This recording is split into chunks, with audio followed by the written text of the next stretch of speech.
Hey guys, it's Dee Wiley with the Hard Headed Way podcast, and today's episode is called Writing Her Story.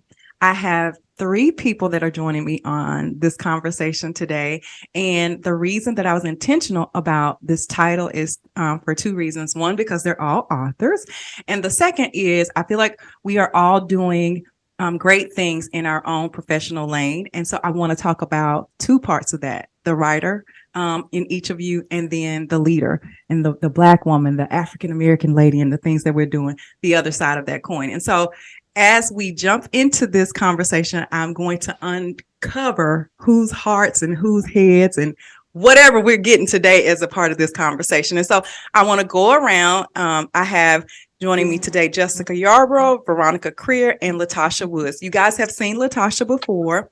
When this episode airs, it will be my 1-year anniversary, and Latasha was my first interviewee. So wanted to bring her along for the ride for this. And so, ladies, if you'll introduce yourselves, tell a little bit about yourself, and then we will jump into the conversation. And so, Jessica, I'll start with you. All right. Well, good evening, everybody. Thank you so much, LaShawn, for having me on the program. Just to tell you a little bit about me, I am from El Dorado, born and raised. I moved around a little bit for professional reasons, moved back home, and I'm currently practicing law. I'm actually a federal defender with the Western District of Arkansas. Been practicing law for 15 years now. I am an ordained minister. I've actually been doing that for 21 years, even though I know I look amazing. Come on now. So, but yeah, I'm excited to be on the show. Thank you. All right, Veronica, come on now. So I'm Veronica Smith Creer. I've been in El Dorado just about all my life, married to Bobby Daniel Creer Sr. We've been married for 26 years. It'll be 27 on April the 20th. I didn't know what that date stood for when we got married. I'm the former mayor of El Dorado, first woman, first African-American person of color to be elected into that role. I served 1 term. I am the author of a children's book. I have a couple of other books to follow. I've been a community leader for years. I've known Sean since she was a little girl. And just excited to be on with you young ladies. Absolutely. All right, Tasha, come on. Good afternoon, everyone. I am just excited to be here this evening with all this greatness among me. And my name's Latasha Woods. I'm originally from El Dorado as well, and I currently live in Atlanta. My most recent book is Dollars and Cents, Financial Literacy for Children, which is, of course, a children's book. And then I have Top Draft Pick, which was my first book that I put out. Come on now. I love this. I told Tasha before she's going to make me write a book. And every time I see y'all are writing and doing the dang thing, I'm thinking about, I got to go ahead and just jump out there and do it. And so before we jump in, I got to start with my question that I start all my episodes with. And that's, if you're a heart or your head. Do you lead with your heart, your emotion, or your head logic? I am a self-professed head for sure. Jessica, which one are you? I'm definitely ahead. I have a tendency to think, rethink, and overthink to the point of analysis paralysis.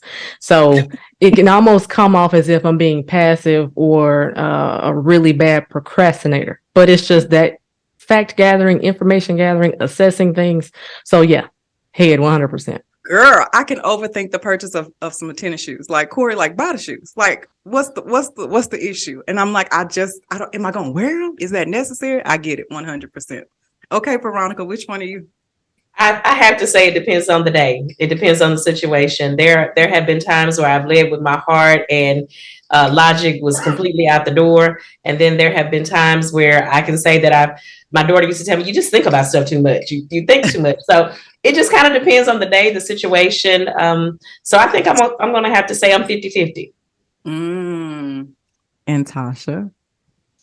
I really believe every time you ask me this question, I want to say, of course, like Veronica, that I'm 50-50 because I have said before, it depends on what's going on. However, to answer the question, I'm going to be more of something than another. See, I'm analyzing now. So I'm going to say head. She's ahead. I don't know why. I'm going to say head. Oh my gosh.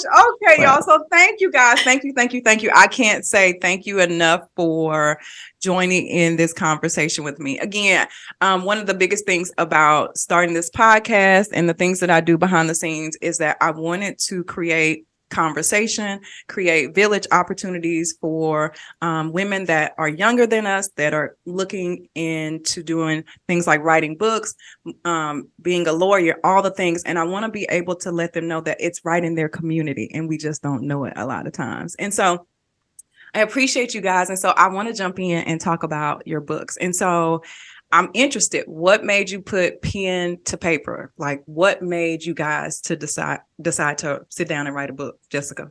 Wait, and tell me the title of your book too before you jump into it. Okay, so my book is entitled "Stronger Every Single Day." The subtopic is how to defeat heartbreak and have fulfillment while living single. So I have a prop here so people can actually see it. So my situation might be a little bit different. Being in ministry, I started having singles Bible studies. That was something that was put in my heart. And as I was planning the Bible studies, we were meeting like every month. And then finally, I was led to compile those Bible studies into chapters. And it just kind of developed from there. Of course, the basis of it was dealing with some things that I had personally gone through. And I'll be honest, I don't like relationship books. I don't like singles books. I don't like relationship books because it's almost like the elephant in the room. You know, you got this issue and then there's a book about it. So usually I wouldn't feel comfortable reading them. So what I did was I actually wrote a book that would speak to the whole person and not just that particular issue. So, you know, I try to do a play on words, stronger every single day. Some people may not, if you don't read the subtopic, you really don't know that it's about being single. It just seems like it's a book about strength, which is essentially what it is. So yeah, it just deals with issues about overcoming adversity, overcoming disappointments, just overcoming issues that anybody could have, not just a person who's not in a relationship or someone who's going through relationship issues. So that's kind of the gist of how that happened. And it's for men and women? It's for men and women alike. Okay, yes. Come on now. I like that. Yeah. Okay, Veronica, tell me. So my first book is, I got a prop too. My Mimi Come is on with the the props. She pulled hers out. I was like, good, I got it right here. So, and it is a children's book. My Mimi is the mayor. It's about my relationship with our granddaughter, Skylar, who's 4.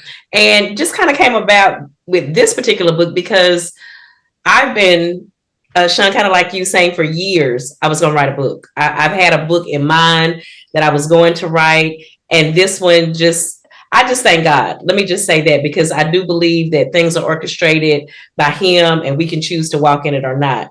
So this book came about because my granddaughter would visit me at City Hall in my office. And I have been the mayor as long as she'd known me to be her Mimi. So it's kind of a play because she doesn't really care about me being the mayor. Me being her Mimi was the most important thing to her. So it just kind of talks about our relationship. I felt like writing this book was important, for one, because it would be a keepsake for Skylar, something that she can look back on, because the idea came to me reading some children's books to her that some of my friends have written that were either about their kids or their grandchildren or whatever the case may be. And I thought initially, Skylar should have a book because in the 4 years that she's been here, there's been so much herstory, which was one of the words that I thought was really important when I was running for mayor. And I just wanted her to have something. In retrospect, looking at it, it not only speaks to our relationships, but it also speaks to women being able to do some amazing things and for our children to have representation so that they can see what they can be. It also speaks to some of the things that mayors do, some of the fun things that you can do with your grandchildren. And I also wanted, one of the things that was important to me, even with the illustration, is that we as Black women have so much versatility. The hair was a big thing for me. I wanted to show off our hair in different styles and different ways that we wear our hair. I wanted it to be very colorful. I wanted it to also show some of the aspects of El Dorado. So it had a lot of aspects in it that initially I hadn't even thought of, but in retrospect, God always knows what he's doing. So I'm just grateful to be able to walk in it. And Skylar thinks she's a star now. I love that. I love it. I love it. Okay, Tasha, tell us about your books. My first book, Top Draft Pick, is, and I always strongly use the word loosely. It's loosely based off of me, and it is about looking outside the box, not letting society check off all the boxes for you of how your journey should be, and that everyone's journey could be different and still perfect. My second book, Dollars and Cents Financial Literacy for Kids, is about financial literacy and just trying to go back and educate our youth to set them up for success and teach them the things early, what most of us learn late. That's good. That's good. So I gotta ask, and this is for whoever wants to jump in. Who self-published, or did you work with a publisher? How did you guys do that, navigate that space? I'll start with you, Jessica. I keep looking down at you first. Did you self-publish? Yeah, that's fine. No, I actually used a publishing company. Okay. But the interesting thing about that company is the name of that company is Self-Publish, which is weird. But it works because essentially after the book is published, you retain all rights, royalties. So they essentially are helping you to just compile the book, get it out there, help you to market it, but they're not getting any type of percentage off of the sales. So that part is good. The spinoff is the aftermath is all on you to get it out there and to make sure it's sold. So it's a trade-off. Yeah. What about you two, Tasha, Veronica? Did y'all self-publish or did you use a publisher? I did not. I actually used a publisher. And if I can throw his name out there, Tim Johnson is amazing. Yeah. The funny thing about our relationship is that my mother used to keep him when he was a baby. So I like to tell him that I knew him before he knew himself. Oh, wow. And so writing the children's book and him publishing it was kind of a full circle thing. But I knew at the time that I was working on it that I didn't feel like I would have the time to self-publish. He actually told me in our very first meeting, anything that I can do for you, you can do for yourself. It may take you a little time. I didn't have it. So I was grateful to be able to work with him. To me, networking is so important. And so he has done an amazing job with helping me. He helped me find the illustrators. Well, he found the illustrators and just made sure everything was relatively seamless for me. So I did not self-publish, and I'm not sure if that's something I want to do moving forward. Tasha, you self-published, right? Did you self-publish? I did self-publish both my books, and let me tell you, every day I question if that was even the right route for me. It is a lot of hard work. You are doing everything yourself, from your finding people that you need to connect with to help you, like the illustrations, to your marketing. So I understand the pros and cons, I think, of both, because I can see how beneficial it can be, to work with someone else and have them do those things for you. And not that I have the time. My time is very limited. And I would like to get some of that back. So we'll see what happens in the future. Reclaim your time, girl. Yeah. Your time. So was it hard, y'all, to at the point that you're like, okay, I'm going to do this. I'm going to write this book, and now it's time for me to share it with the world. Did you have any apprehensions about sharing? I ask this question all the time because I struggle with imposter syndrome.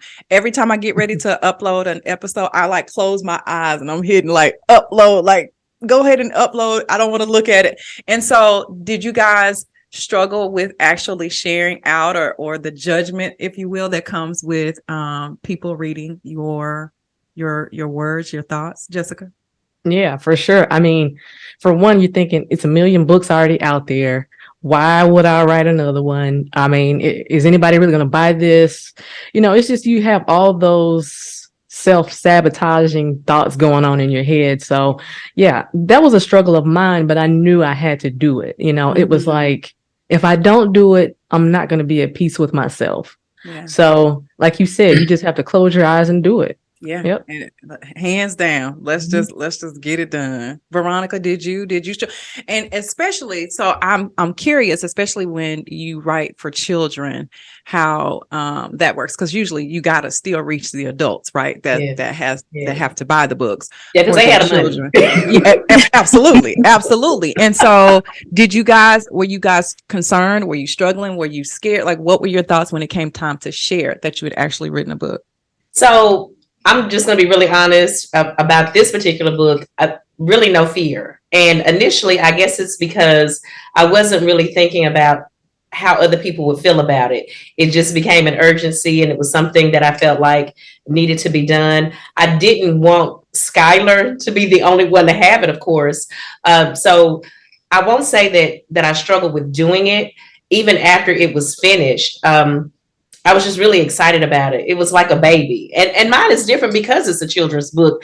And it's very simplistic as far as the words are concerned. I think you go deeper when you read it and just really understand where it comes from. Mm-hmm. So I didn't struggle with that part of it. And I will say that it has been overwhelming, the response that I've gotten from it. I don't think I went into it thinking that I'd sell 1 million copies or anything like that. I just kind of felt like the story and the story behind it. Let me just say that I felt like it was something that people could kind of latch onto. The platform of being the mayor kind of catapulted me a little bit. Yeah. And so I have to be grateful for that. The fact that I've been the first, the fact that we've made some herstory, I think that kind of helped me to see that it would be beneficial and not just something to keep, but something to inspire. Yeah. And I've really been surprised about that, some of the reviews. And I've only gotten 5 so far, but 5 is my number. But even at that, I've been very grateful that people have seen in it some things that even, like I said before, that I didn't see before. So no, I wasn't apprehensive about it. And I'm glad that I just let God do what he does. Amen. Tasha.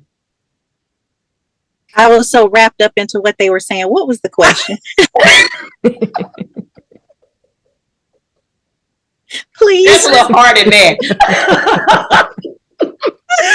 that. Were you scared to share what you your project, your books? Were you scared to share that out with people? Were you worried about judgment? What was difficult? I think I can definitely relate to hearing there. I just knew I had to get this done, and you just do it. Yeah. And that's what I did. And I think because I was so focused on the purpose, that my fear never came into play. Come on now. That's good. That's what I'm talking about. And you and my day job is a product manager, and that's the first thing they teach you in the class. If what you're doing is for the money, then you won't get the results that you're wanting for anything, whether it be your business, your book, whatever. And so it was interesting to hear you guys response on that. And so now I got to ask you then, what's been the most impactful response or moment that you've received as a result of writing this book, whether it be the review or some feedback that you've received from somebody? Jessica? Yeah. So, when you get those calls or those text messages and someone tells you, look, your book blessed me, it changed my life. I mean, I've had literally people to come up in tears to say, I don't know where I would be if I hadn't read your book. Wow. There was actually someone that I knew. She was an older lady, and these are both married and single people, mind you. So there was an older lady that I knew that we grew up with in church, and she read the book, and she texted me and said, I literally cannot put this book down. It's just, it's such a blessing. And knowing the impact that had, I mean, it makes it so, it makes it worth it. And the fact that, she actually ended up passing away, not long after that. And so whatever it was that she needed, before she transitioned, I believe that she received it in there. So, I mean, it's a blessing to know that, seeds are being planted in the lives of these people. And you know what? They can then in turn plant the seed to someone else. Mm-hmm. So it's perpetual. And I just thank God for that opportunity. Girl, listen, y'all, if y'all can't tell, we were all raised deep in the church. you won't hear this conversation go forward without some Yeah. mention of the Lord or something. Yeah. So that's been the theme. So I was like, let me call that out. We were all deep raised in the church. So no, Yes. I love that actual response. And I want to also add this here. You said it was an older lady that you grew up around. I think you said at church. Mhm. It's amazing to me how those people in your village show up, right? They could be married and the book may not necessarily be who your target audience was, Right. but they still supported and read and gave you feedback. Like that's so valuable to me Yes. to take the time to do that and spend your money when you didn't have to do that. So I dig that. I love that. Veronica, what about you? What's been your most impactful so far? And I know you just released did you just release your book? Yes, mine came out. I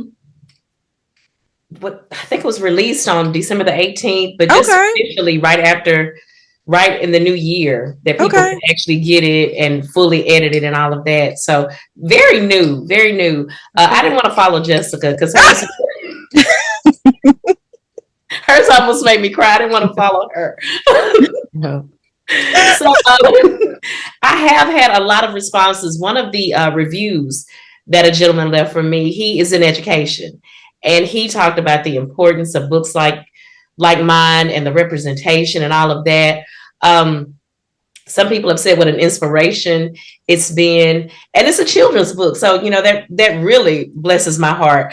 The director of the Arkansas Education Association, one of my friends told her about the book, and she purchased it for the elementary schools here in town and to give away across the state as a part of their gifting program. So that kind of blew me away, that because it's still in its infancy as a children's book. So things like that, where different individuals have purchased about 10 of them. Wanda James, she got 10 of mine. My doctor, he got 10. A young lady that I met in Shreveport, she got 10. They wanted to gift them to other, to young people and start libraries with them or be a part of their library. So things like that, they're very rewarding to know. Skylar, who's heard the book about 100 times, maybe, has memorized most of it. And to me, for her, I mean, she's 4 years old, and for her to feel that way about it and to know that it's, I would say, a part of her legacy moving forward. Those are the things that I think at this point are very impactful. I'm hoping, since we're just in March, there'll be greater things to say about it, but I'm still just in awe of God that he allowed me to do this. I shared before that I contacted Tim the very first time in April of last year, and the book was relatively done in December. So a very short period of time, but I'm glad it was released and done because I was running for mayor, for re-election. Right. And so for it to get done before my term was completely over, I was just so grateful for that. And that's why I know that his timing is everything. So that's another thing that just kind of blows me away. Say it again. Okay, Tasha.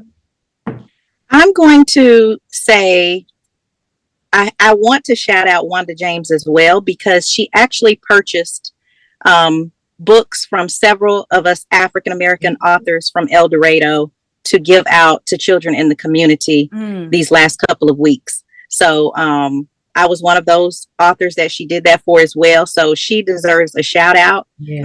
The NAACP also purchased books for an entire classroom at the elementary school that I went to growing up in El Dorado for a class in Hugh Goodwin. So I want to shout them out. And then just today, which I was very, very honored, I was contacted by a library here in Atlanta to say, we have your book out and it's being recognized for Women's History Month. So I just appreciate that. And it reminds you that you've done something that's making a difference. That was good. So when y'all sat down to write and publish, did you realize in that moment that you were actually making her story? Any of y'all? I had already did a little bit, so. And that's one of the things that I mentioned, even in the book, with it being a children's book. I thought it was important to make sure that point went across. Not not because little boys don't need that recognition as well, Sure. but as women, and especially as Black women, I wanted to showcase our Vice President of the United States, our newly appointed Supreme Court Justice. They're in the book because Skylar's only 4. And those things happen within her first 4 years of life. So those were very important things that I wanted to be in the book. And amazing. It's Yeah, the history. and you just wonder when you sit down to do something, do you have that perspective, even from a family perspective? Like if you're the first author, or you're the first author to write a book about being single, and you were intentional about not writing anything about relationships, it's still history nonetheless, right? And it still is making an impact. And so did you sit in that for a moment at the point that you did publish it and you did start getting responses? Like, Jessica, did you like, I mean, because sometimes we don't celebrate ourselves when we're in the midst of doing something. And I feel like y'all writing and publishing a book is legit a big thing to me. And to know we're from the same hometown, and to see that, it's like, do you take a step back to bask in that moment that you did that and you did a good job at it? It took me a while to get there. And sometimes I can be so task driven until I forget to take a moment to say, hey, okay, I did that, So eventually it finally got to the point where I was able to take a moment and pat myself on the back and say, you know what, you did it. You should, and tell myself, I'm proud of you for going through with it. And at the same, it's weird because at the time that I was writing my book, I had gone back to get my MBA. So I'm working, getting another degree, writing a book, which I don't know why I did all that, but yeah, I got it done. So it was, it's a feeling of self-fulfillment that, that I know I wouldn't have gotten if I had talked myself out of it. Yeah. So I love that. Tasha, what about you? My cousin, Sean Bean, who is in the community as well, the local community surrounding area. She had my picture and my book on her Black History distribution and display at her church. And I said, is my picture by President Obama? And is that Maya Angelou? And it's those type of moments that remind you that, well, someone thinks that you've done something. Someone thinks that you're bigger than who you even think that you are. So I'm going to have to say, I still haven't arrived there because I'm always so surprised when I walk somewhere and then there's a flyer with my name and my picture and my book on it, or being recognized. I'm still like, they did this for somebody important, and it does not feel like it's really that's me. It doesn't. So I haven't arrived there yet. I hope to get there, so I can pat myself on the back, but I'm not there yet. And I, again, can identify with being so task driven because, I'm just working on the next. So I'm not even focused on where I am, but I do need to take a moment and do that at some point. Yes, you have to celebrate that. That is part of my whole self-care thing for the year is celebration. I often consider myself a hidden figure. I like to mentor and support people and push people to their greatest. And so being recognized, it makes me feel a little weird to be interviewed or to upload these videos. I feel weird about it every time. And to your point, Jessica, one of the things that I realized was that if I wanted to, I felt like the mentorship was my pour. That's what I pour. And so I'm like, if I'm going to push this conversation, I have to do, this is just a leg of it. It may not be all of it because I spend a lot of time in one-on-ones, but I 100%, I appreciate you guys, but I definitely want y'all to celebrate this because I think it's legit a big thing. And listen, it takes a lot to move me. I'm ahead, Jessica. I'm 100% with you. So I'm not moved easily by something, but reading the books, hearing about the books and all the things, I'm like, it's inspirational to see what you guys have done and are continuing to do. So I think it's pretty dope for sure. And so what I want to say is, what would you offer a budding author, somebody that's new, that's interested in writing their first book? What would you suggest, Jessica?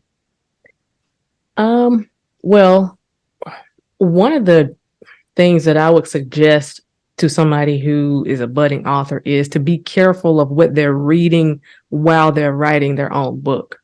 During that period of time, I like to read, but I really didn't read certain things because I didn't want those things to skew my vision for what I was trying to portray. Now, there are certain things that I did read for the purposes of research to include data, statistics, and necessary information to convey the message. But I was very careful about reading things that would skew what I wanted to say, because in essence, you can hear things that kind of will make you, change your mind or skew your vision. So yeah, that would be one of my tidbits. What would you say, Veronica? Do it. Just do it. I love that. One of the things that I think we have to keep in mind is that our timing and God's timing are not the same. I keep saying that this was not the book that I had in mind for my first book.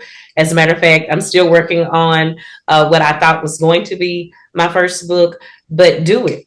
If it means you write a little bit here and write a little bit there, or whatever the case may be, because one of the things that we tend to fall into is failure. We feel like, oh, I haven't done it yet, so I failed. But there may be a reason why you haven't done it yet. So just do it. Whenever the opportunity presents itself, get it done. Yeah, I love that. And Tasha, what about you? I'm going to say, don't let what you see during the process make you forget what God said, especially if you've prayed about it and it's something that he told you, you could do this, go for it.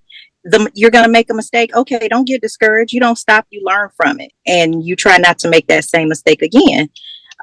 You're not selling as many as you want to. It's okay. As mentioned before, the time is going to come. You just keep planting the seed.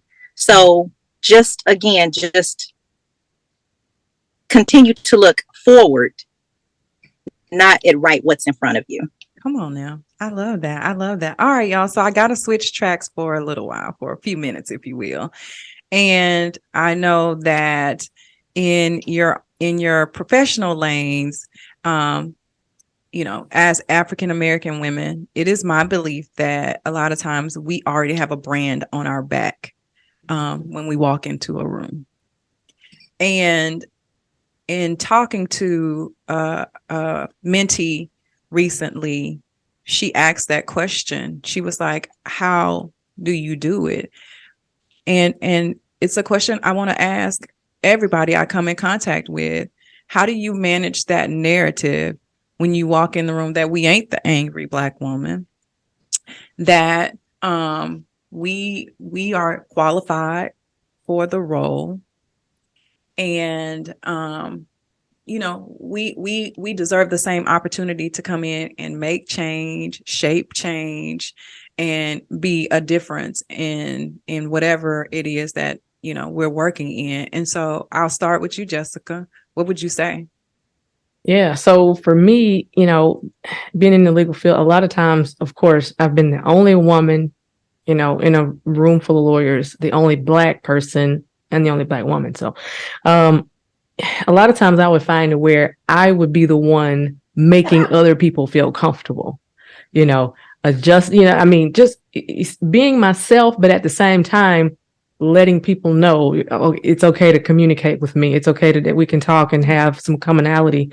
And after that, people begin to, be more collegial and things like that. Now, from a performance standpoint, I had to always, and I still do, make sure that I know what I'm doing, know what I'm saying, that I'm prepared to give, no room for doubt or criticism, which that may come anyway. But just, establishing a standard of excellence. And that's something that I feel is necessary, with what I'm doing because of who I am. Touche. 100% touche. And so, Veronica, I'm asking you the same thing, and I'll go ahead and be transparent. I got to watch a little bit of the challenges that you got to deal with at home. And so it was hard. It was hard to watch it sometimes. It was I prayed for you because I was like, I have no idea how she is going to do that. And you know, you like, Lord, hold my mule, right? And but at the same time, you know, having to manage the narrative, meaning make some things be their problem, because everything that comes to us ain't our problem. Like I shouldn't have to share in that when, or carry that on my back when it's your personal issue. So I'll ask you the same question: how do you manage that narrative when you walk into a room? Prayer. And a lot of it. And I'm the oldest one on this panel, so I've lived a little bit longer. And I do understand that, you know, we're not going to ever have everything our way. I mean, that's just a given. But just like you said, we walk into the room many times and we're already at a disadvantage, so to speak. But because of who we are, we're at an advantage. So we don't have to, I'm not one to shrink for other people. I think that makes some people uncomfortable because even being nice, I can still be very outspoken. And that's one of the things that I had to stand in. I think to a degree, because they felt like me being a Black woman, you know, I was working very hard not to come across as the angry Black woman, even when a lot of things made me angry, because I know that that's what they were designed to do. And it did. It took a lot of prayer. It took a lot of looking at the big picture. It took a lot of sacrifice, because I realized that I was not in that position, or even this position, for myself. This is a trailblazing act. I couldn't do it in a way that they would be able to say, you see what they do? You see how they are? So it was very important to me to hold myself to a certain standard. My baby sister used to say I had a little nice nasty in me. You know how you can tell people off with a smile. Sometimes, and you have to use all the tools that you have. Yes. And I do not believe that God puts us in the room for us to be overlooked. We come with a presence. And so that was a lot of it. I knew what some people's assignment, so to speak, was, but I also understood what my assignment was. And although people may not have agreed as to how I did certain things, I had a lot of people say, oh, if I were you, I couldn't have done that. Well, if you were me, you would have done exactly what I did. So it comes with a lot of weight. And I think that's another thing that we have to realize, is that we come from strength. We are strength, but even at that, we have to allow ourselves to be women. I used to tell my husband, I still do, you know, you're my strength, but you're also my soft place to land. So we need that, you know, when we go out and we have to be very strong, we also have to remember that we are women. So we do need that release. We do, you know, we need all of that. So for me, it was understanding that it was not about me. It was understanding that this was a moment in time for me to be able to say that you can do this too. And so it had to be done a certain way. I would not ever try to take all the credit for anything that I've done. I believe that was a part of my mission. I treated it as ministry, because for me, it gave me the opportunity to take God to a different platform. I don't think he was ever allowed to roam City Hall the way that we allowed his spirit to roam. And so it changed some things, and it changed some people, whether they want to admit it or not. I know that's right. Come on now. What about you, Tasha? Well, I'm getting emotional just listening to you all, because I don't think, well, one, all of us are in and have been in leadership roles. So I don't think there's any woman that cannot identify with anything that has been said so far regarding that question. And for myself, I was asked by another woman. She was a minority as well. She was not African American, but she was a minority. And she asked me, how do you do it every day? And my question was what you had mentioned, Veronica. I pray. And I just went on it. Of course, that's not the politically correct answer, but it was the honest answer. And it was a part of who I am and what got me by through my day to day. And I just knew that I had to set the standard, since I was the only and I was the first. So whatever I did could impact what was going to come. So I just knew that I had to be bigger than what was. Again, don't look at what's in front of me, look forward. Yeah. Because it's bigger than me. Yeah. That's good. That's good. And I think, so listening to you guys, because it 100% resonates with every day for me. And the one challenge that I have, and I'll ask you guys this, is how do you balance being vulnerable, right? Because you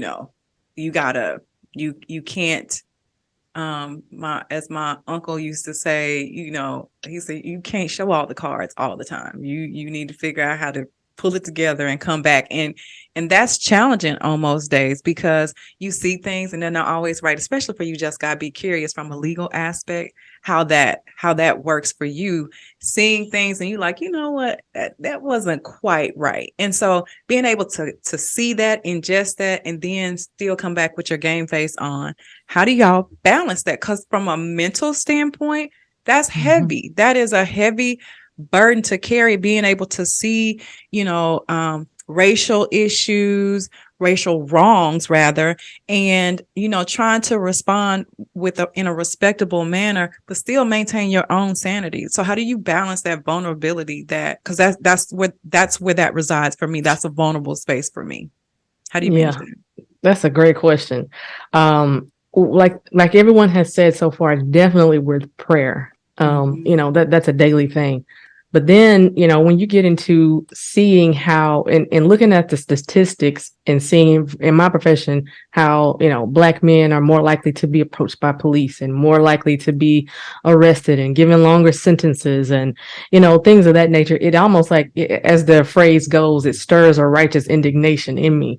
But, even with that, I try to take what I've observed, and then the head comes in as to how to move forward, how to be strategic, because I'm placed there on that particular mountain for a particular reason.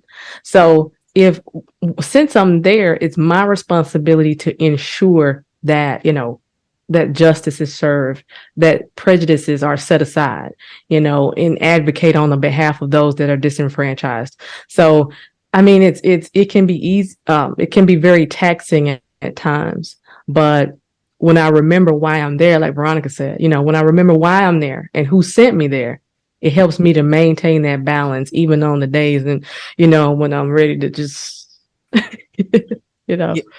And so before I jump over to you, Veronica, then I would say, is that what keeps you going? What makes you not quit? Because sometimes you like, is it worth it, Lord? Like, maybe this isn't what you call me to do, or, why is this mountain mine to deal with? Right. And so what makes you not quit? How are you so firm that you're like, you know what? No, this is for me and I'm going to push through. Because sometimes we don't see the reward right away. Right. We gotta, it's a while before we see the light at the end of the tunnel. So what makes you not quit? I mean, just knowing that I'm operating in purpose. And the thing that helps me is that it's not my job to solve the whole problem. It's not my job to solve the whole, every issue. I just have to stick to what I'm assigned to and successfully, solve those problems. And, my job is done. And sometimes we can feel like as women, and particularly Black women, we can feel the weight of the world as to that we're supposed to solve issues and be superwoman and, save the day on every occasion. But that's not what we're here to do. So if we maintain that would help us to balance, not giving up, not quitting, because if we can fulfill our own purpose, then that's what God is requiring of us. Girl, we should open the doors of the church right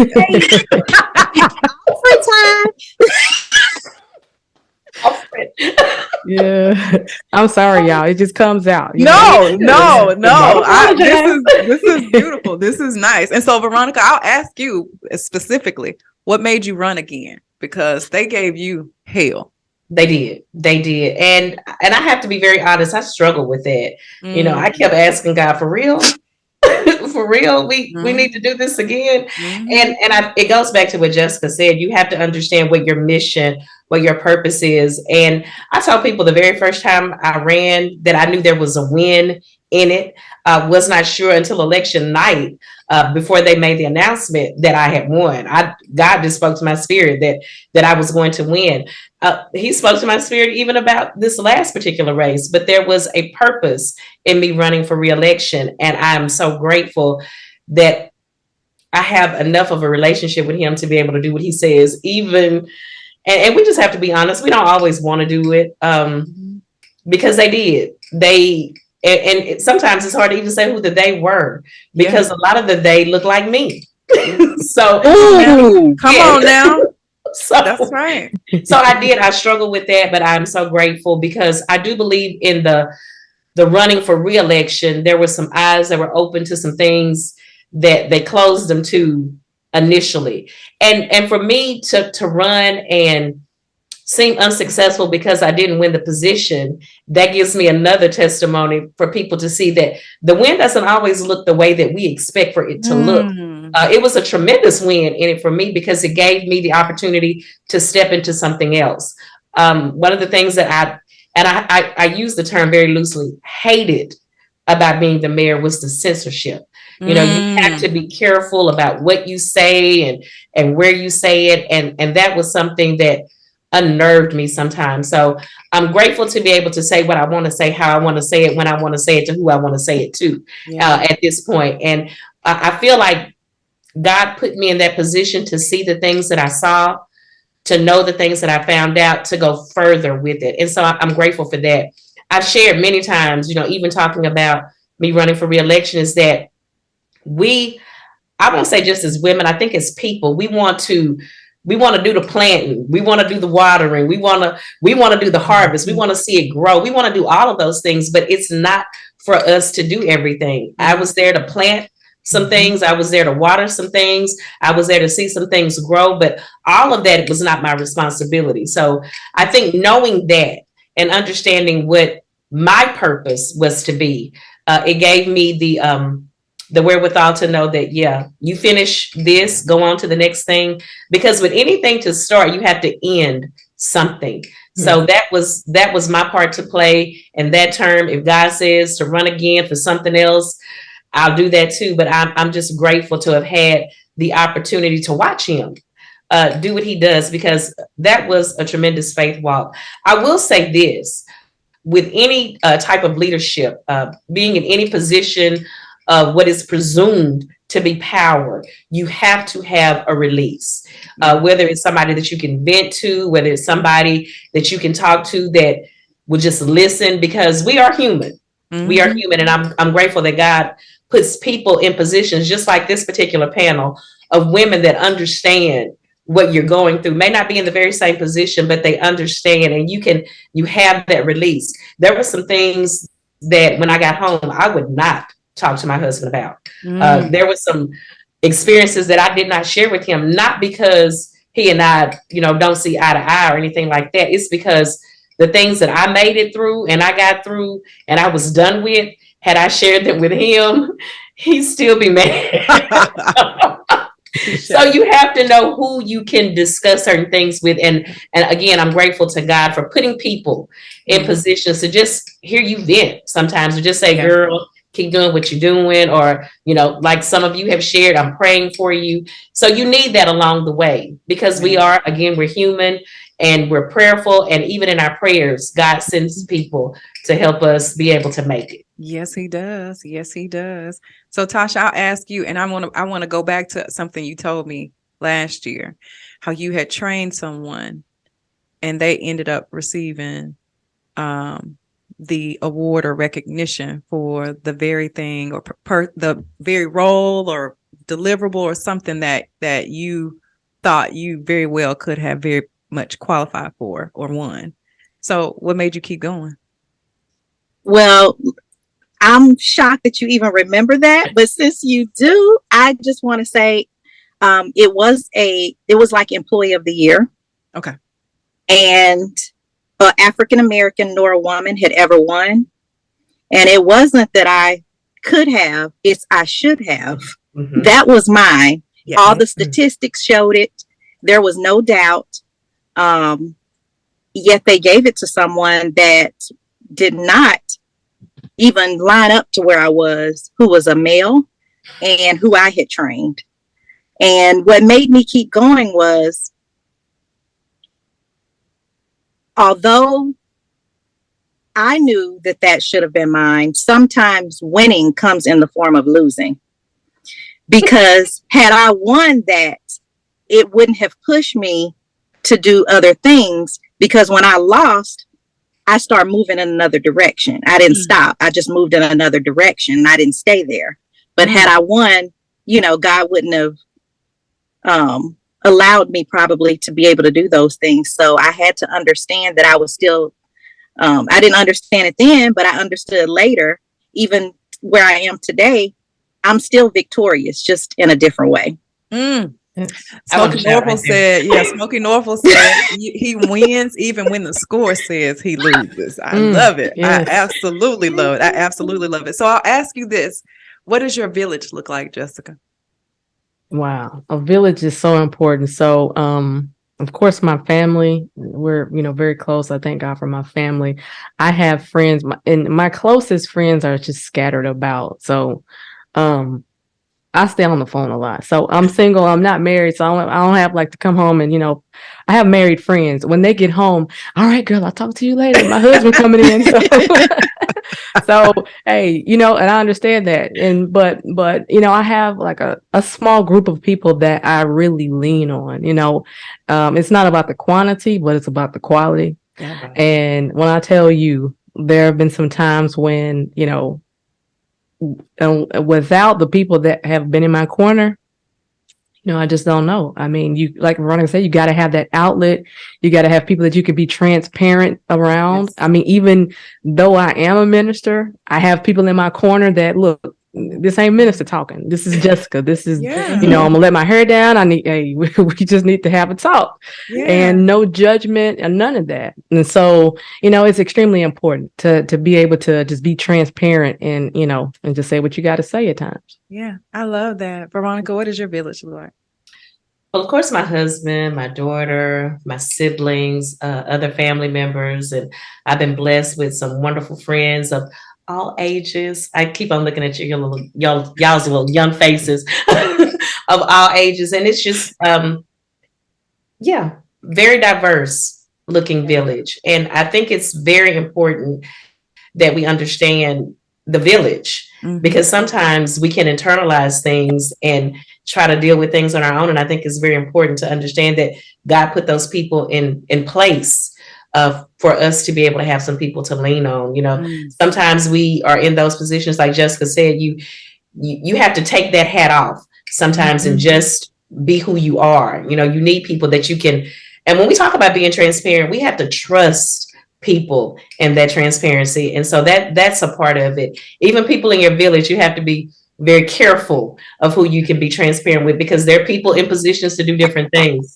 I can remember when I won the election, my uncle, who's my dad's last living brother, told me, he said, now you're now the head of the family. Huh?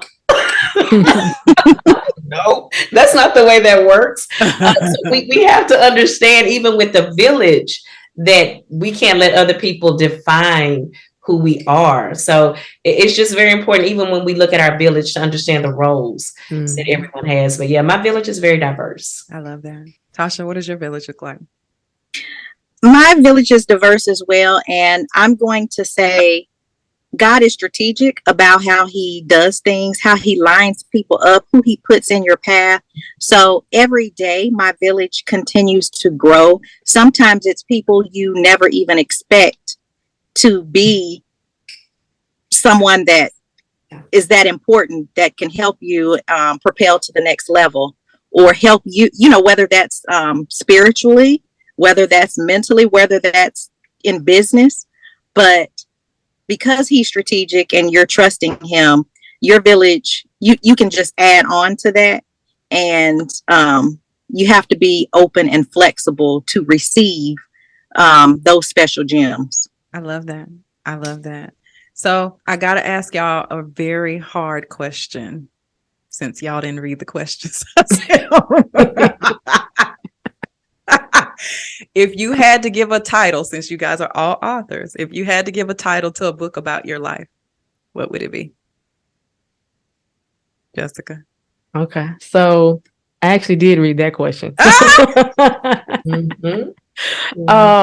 So I've actually been thinking about that. So I would think if I had to give a title about my life, it would be She Believed, So She Did.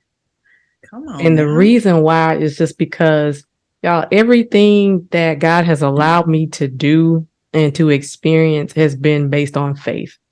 Sometimes like outside looking in, some people assume that it's easy. They're like, oh, you do this and you do that and you've done this and that. I was like, you have no idea the struggles, whether even the internal or the mental anguish that comes along with being who you are and attempting to get to a certain place.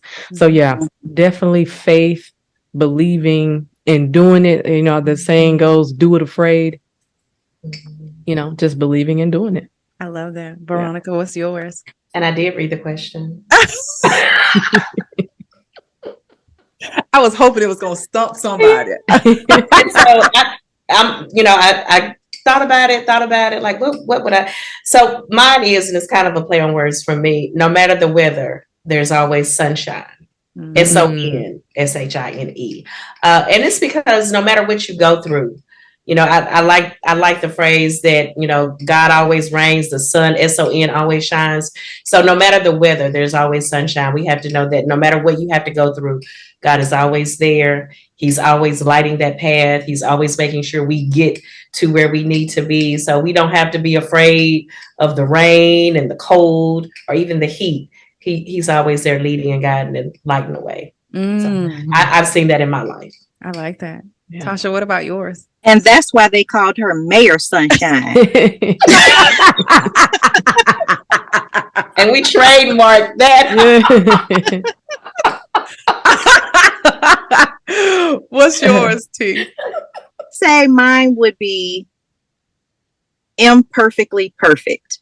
And I take that back to when I wrote Top Draft Pick, just thinking about my life and how sometimes I felt pressured to do certain things because that was the right thing to do, or that's what they said it should look like. And when I fell into those pressures, it never turned out right. I had to do things my way, still wanting to do things what I felt was right, but just not feeling pressure from other people and outside, whether that's family, friends, and just anybody in society. So I'm going to say Imperfectly Perfect. Yeah, I love that. I love that. If I had to choose one, it's a phrase I say all the time to Corey and my sons, and that's you be the kite and I'll be the rock. Because my role in my family, in my friendships, is that I'm usually the grounding. You can go dream and all that, and then we can talk about it and put some thought around it, plan for it, be realistic about it. And so that's it's been hard because for me, I envy the people that are the kites. Because I don't think that I'm a creative, and I don't think that I just don't. I legit don't. I saw Veronica's face. So for me, my lane has been, the logical one, and it has fared well it showed up in my personal and my professional life. And so that I tell my team that all the time too, like y'all go dream it and then let's come back and talk about it and let's synthesize it and make some sense out of it. And so that's probably what mine will be. So y'all have made this conversation so good. I'll keep looking at the time because I was like, I got like 8 more questions, but I'm going to stop it here because I can talk all night. I mean, if y'all didn't know that. I should have that too. My husband would probably say that too. He's like, and also I like to talk. I love to talk. Because it never turns off. It never turns off. But if you guys will take a moment, share your book information where people can find it and such, and then let's share that, and then we'll go around and then we'll say our goodbyes. Y'all, Jessica, give us yours. So my book is Stronger Every Single Day. You can find it on strongereverysingleday.com. And you also will find a couple t-shirts on there as well. You can also find the book on Amazon. So, but if you order it off my website, then we'll make sure you get an autographed copy of it. Love it. Love it. Okay, Veronica. So you can order mine off mayor-sunshine.com, Cash App or Zelle, or you can get in touch with me. And I always have copies on hand. I've learned that you're supposed to always have copies on hand if you want to get them. Right. And I love to autograph them. I think that's just amazing. And generally, I'll just tag Skylar's name on it. They're also available on Amazon.com. And hopefully, here in the very near future, it'll also be on some other platforms. Gotcha. Tasha, what about yours? Mine, Top Draft Pick and Dollars and Cents Financial Literacy for Kids is on Amazon, Barnes & Noble, Books A Million, Walmart, Target, Apple Books. My website, which I'm just going to tell you because we talked about being transparent. I'm in the car right now, but guess what? We make it do what we do as women. So I would be able to show you if I could turn this right, that my website is on my shirt, www.latashawoods.com. So order directly through me as well. But I just want to say, Sean, that you have done a tremendous thing with your platform and your podcast. And I just think this is so great that you have even just brought us together, because I'm inspired just listening to you all. So you should pat yourself on the back too. Thank you. Thank you. Thank you. Thank you. I love it, y'all. And so with that, I'll say I appreciate you guys. And I am loving the herstory that y'all are writing. Thank you, ladies, so much. Bye, y'all. Thank you. Thank you.